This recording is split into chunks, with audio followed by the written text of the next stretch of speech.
Good morning बच्चों। पिछली video में मैंने आपको संतुलित आहार के बारे में और उसकी आवश्यकता और महत्व के बारे में बताया था। संतुलित आहार में अब पहला पॉइंट जो है, क्योंकि संतुलित आहार वही आहार होता है, मैंने बताया था, जिसमें हर एक चीज पर्याप्त मात्रा में हमें मिले हमारे शरीर के लिए। कैल्शियम है, विटामिन है, प्रोटीन है, कार्बोहाइड्रेट्स है। ठीक है, तो आज मैं बात करूंगा आपसे कार्बोहाइड्रेट्स के बारे में। कार्बोहाइड्रेट हमारे भोजन का एक आवश्यक तत्व है। कार्बोहाइड्रेट को शर्करायुक्त भोज्य पदार्थ भी कहा जाता है। मतलब जिन भोज्य पदार्थों में मीठे की मात्रा होती है उसमें से हमें कार्बोहाइड्रेट्स मिलता है। अब मैं आपको बताऊंगा प्राप्ति के स्रोत, किन किन चीजों से हमें कार्बोहाइड्रेट मिलता है। इसकी प्राप्ति के सभी स्रोत वनस्पति जगत में ही उपलब्ध हैं। मतलब हमें जो भी चीजें हमें पेड़ों से, पौधों से मिलती हैं, उनमें हमें ऐसी चीजें मिल जाएंगी, फल और सब्जी या अन्य चीजें जिनमें कार्बोहाइड्रेट्स पर्याप्त मात्रा में पाया जाता है। यह विभिन्न अनाजों, फलों, सब्जियों तथा अन्य भोज्य पदार्थों में विद्यमान रहता है। किन किन में रहता है फलों, अनाजों में? जैसे गेहूं है, चावल है, मक्का, ज्वार, बाजरा तथा चने में। ठीक है, कार्बोहाइड्रेट पर्याप्त मात्रा में पाया जाता है इनमें। और अब आ गई बात, सूखे मटर में भी होता है, सोयाबीन और विभिन्न दालों में। कई तरह की दालें हैं जिनमें इसकी मात्रा समुचित मात्रा में पाई जाती है। ठीक है, आती है बात फलों की या सूखे मेवों की।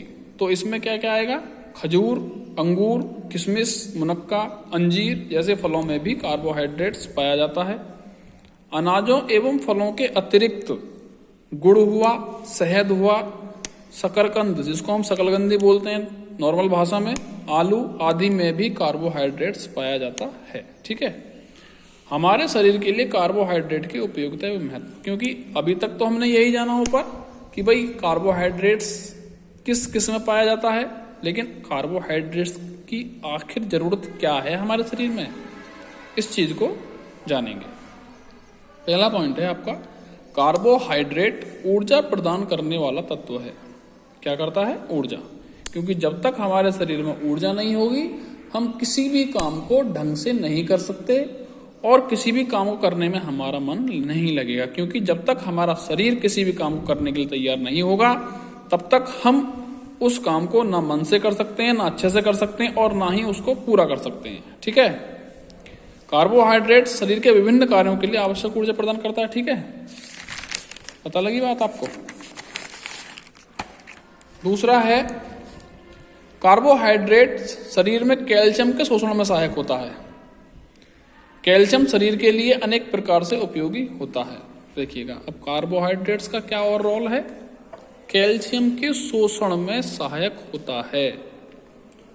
जो हमारे शरीर में कैल्शियम बनती है, कैल्शियम से क्या होता है? कैल्शियम से देखो, अगर हमारे शरीर में पर्याप्त मात्रा में कैल्शियम है तो हमारे किसी भी हड्डी में, जो हमारी बोन होती हैं, उसमें दर्द नहीं होगा हमारे शरीर के किसी भी अंग में। ये कैल्शियम का काम होता है। और कैल्शियम का शोषण होता है क्योंकि भाई कैल्शियम शरीर में चाहिए, हम चलते हैं फिरते हैं तो कैल्शियम खत्म होती है, तो उसमें भी ये क्या करता है? उसको कम खर्च करने में सहायक होता है।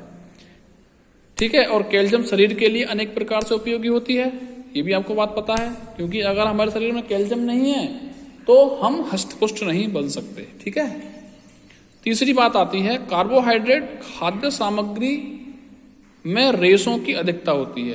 जो कार्बोहाइड्रेट्स वाली, जिसमें कार्बोहाइड्रेट्स खाने वाली चीजों में जिनमें पाया जाता है, वो चीजें कैसी होती हैं? उनमें रेशे होते हैं, रेशों की अधिकता होती है। ये मल विसर्जन में सहायक होते हैं। यानी हम जो सुबह को उठते हैं, फ्रेश होते हैं, तो अगर हम डेली फ्रेश नहीं होंगे तो क्या होगा? हमारे पेट में कब्ज बनना स्टार्ट हो जाएगा और हमारे भूख लगनी बंद हो जाएगी हमें, और हमें गैस की शिकायत रहने लगेगी।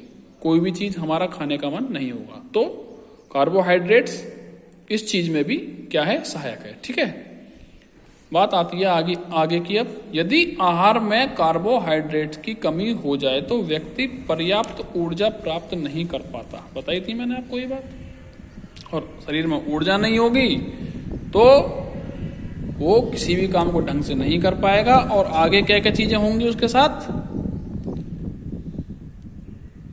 एक तो ऐसे व्यक्ति के शरीर का वजन घटने लगेगा। ठीक, दिन रोज आपका वजन कम होगा, दुर्बलता महसूस होने लगेगी। तो जब दुर्बलता महसूस होगी तो आप कोई भी काम नहीं कर पाएंगे।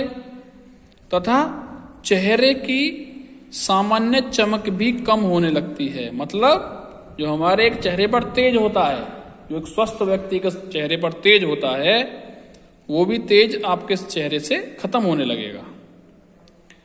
यदि कोई व्यक्ति आवश्यकता से अधिक मात्रा में कार्बोहाइड्रेट ग्रहण करता है तो वह मोटापे का शिकार हो जाता है। अब बात आती है कि भाई हमें निश्चित मात्रा में ही कार्बोहाइड्रेट्स लेनी चाहिए। अगर आप एक लिमिट से ज्यादा कार्बोहाइड्रेट्स लेंगे तो क्या होना शुरू हो जाएगा, आपको मोटापा बढ़ना शुरू हो जाएगा आपके शरीर का।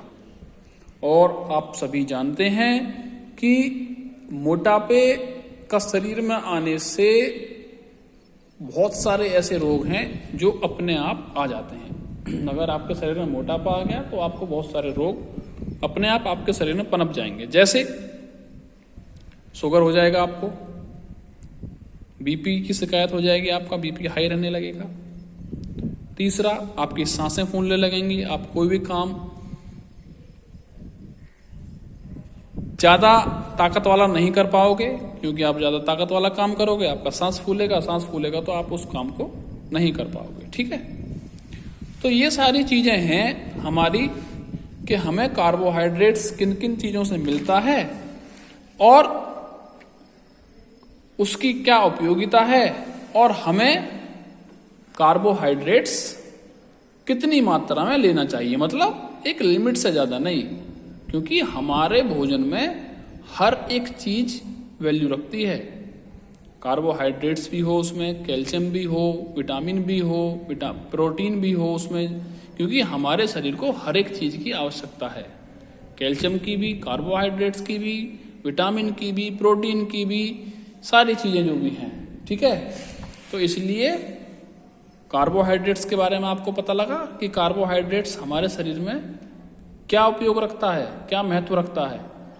कार्बोहाइड्रेट्स के से का मेन जो पर्पज है वो यही है कि कार्बोहाइड्रेट्स अगर हमारे शरीर में पर्याप्त मात्रा में है तो हमें थकान नहीं होगी, थकान कम होगी और हमारा शरीर ऊर्जावान रहेगा। हमारे शरीर में ऊर्जा पर्याप्त मात्रा में रहेगी और हम किसी भी काम को करने में बिल्कुल 100% सक्षम होंगे। ठीक है, आज के लिए इतना ही, धन्यवाद।